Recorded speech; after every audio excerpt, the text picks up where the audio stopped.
முருகா, என் அன்பு பிள்ளையே, இதை ஒரே ஒரு நிமிடம் மட்டும் தொடர்ச்சியாக சொல்லி பார் பிள்ளையே.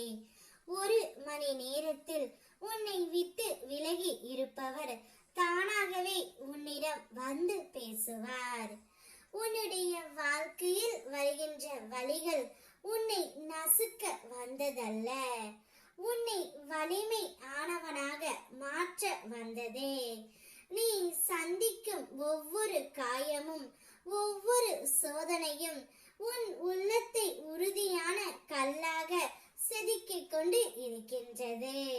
அவற்றை மறக்க நினைக்காமல் அனுபவம் என ஏற்று விடு.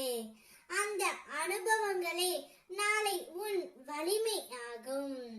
ஆனால் நினைத்து பார், உண்மையாக உன்னை நேசிப்பவர்கள் உன் துன்பத்தின் பின்னால் விலக மாட்டார்கள் பிள்ளையே. மாறாக அவர்கள் உன்னுடன் நின்று உன்னை தாங்குவார்கள். உன்னுடைய வாழ்வில் நிஜமாக இருக்கின்றவர்கள் யார் என்பதை வழிதான் காட்டிக் கொடுக்கும்.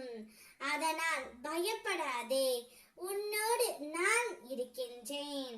வாழ்க்கையில் எங்கு நின்றாலும் எந்த இடத்தில் நின்றாலும் அது உனக்கு அர்த்தமுள்ளதாக இருக்கும் நிலையை அடைய உன் மனதில் உறுதியும் நம்பிக்கையும் இருக்க வேண்டும். எவ்வளவு தூரம் எவ்வளவு முயற்சி வேண்டி இருந்தாலும் நீ நிற்கும் இடம்தான் உன் வாழ்க்கைக்கு உண்மையான அர்த்தத்தை தரும். சிறிய தடைகள் சிக்கல்கள் உன்னை உடைக்க கூடாது. நான் எப்போதும் உன் பக்கத்தில் இருக்கின்றேன். நீ நம்பிக்கையோடு நிற்கும் போது எந்த சவாலும் உன்னை தடுப்பது கிடையாது.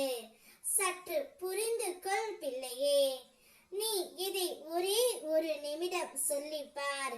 என்னுடைய மந்திரத்தை ஓம் சரவண பவ, ஓம் சரவண பவ என்பதை தொடர்ந்து ஒரு நிமிடம் சொல்லிப்பார். ஒரு மணி நேரத்தில் நீ விலகி சென்ற உறவு உன்னை தேடி வரும். இனி நீதான் எல்லாமே என்று உன்னிடம் வந்து கூறும்.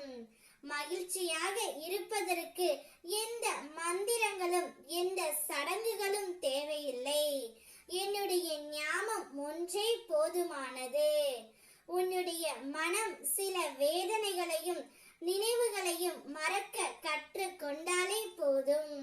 வாழ்க்கை நிலையானது அல்ல, ஆனால் அந்த நிலைமையில் தான் ஒரு அழகு இருக்கின்றது தங்கமே. உனக்கு வாய்ப்பு கிடைக்கும் போது எல்லாம் உன் முயற்சியை கைவிட்டு விடாதே. உனக்கு பிடித்ததை செய்து மகிழ்ந்து கொள். இப்படி வாழும் போது உன் உள்ளம் எப்போதும் சுறுசுறுப்புடனும் உன் மன மகிழ்ச்சியோடு இருக்கும். இந்த மன நிலையில்தான் என் அருளும் உன்னோடு முழுமையாக இருக்கும்.